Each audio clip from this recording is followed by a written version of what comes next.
Trousseau. Anong super? Bilagay ko yung Trousseau. Hi, boys.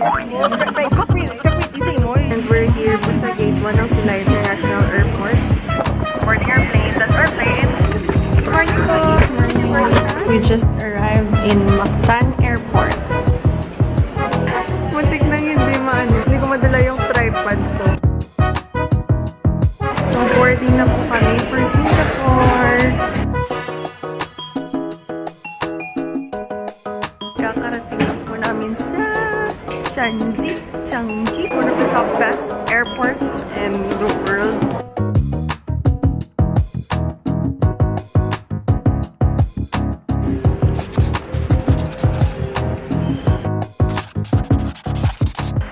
For today, ipapakita ko yung mga starter kit nyo pag nandito kayo sa Singapore para hindi kayo mahirapan.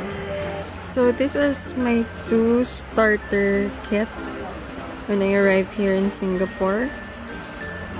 The first one is the Singapore Tourist Pass Plus. This is an unlimited access on all MRTs, LRTs, and buses around here in Singapore. This is also an EasyLink card. The difference is that EasyLink card alone costs much cheaper. I think it's around $15. Yung load ng EasyLink card is I think mga $5. Ito unlimited na siya for 3 days, which is pretty convenient and hassle-free. You don't need to top up every now and then. The second card that I bought is the internet prepaid SIM of StarHub. It has a 2 gig data daily for 5 days. It only cost $18.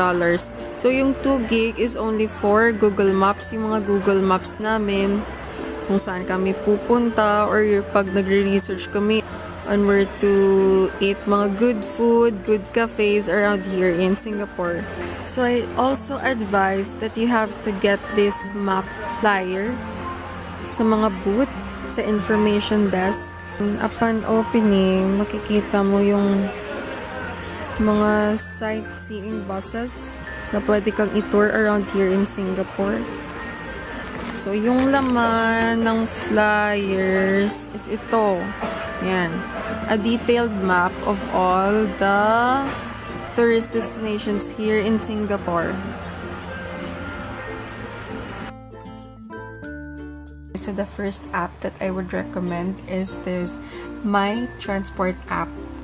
The good thing about this app is that it caters all the transportation system in Singapore, from bus services to MRT, LRT, bus arrival time, journey planner. Sana ba yan? Yeah, there's a journey planner over here.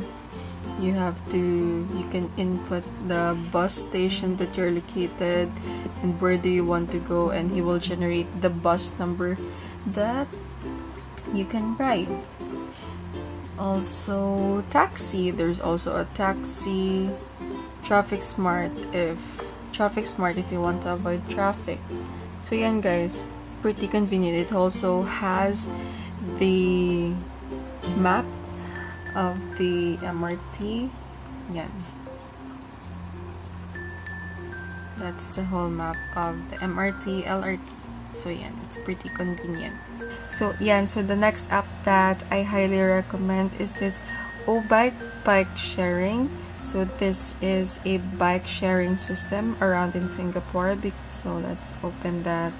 So how does O-Bike work? So there are a lot of bikes parked around public areas in Singapore. So these bikes help tourists to lessen their work marathons while touring around in Singapore.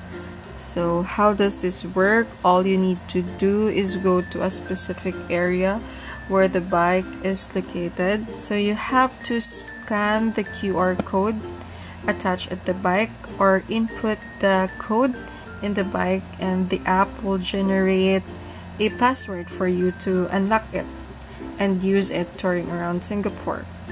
So the cost, I think, is around 1 SGD per hour. So yan guys, highly recommended. Yan guys, so that's the end of my vlog. I hope na nag-enjoy kayo.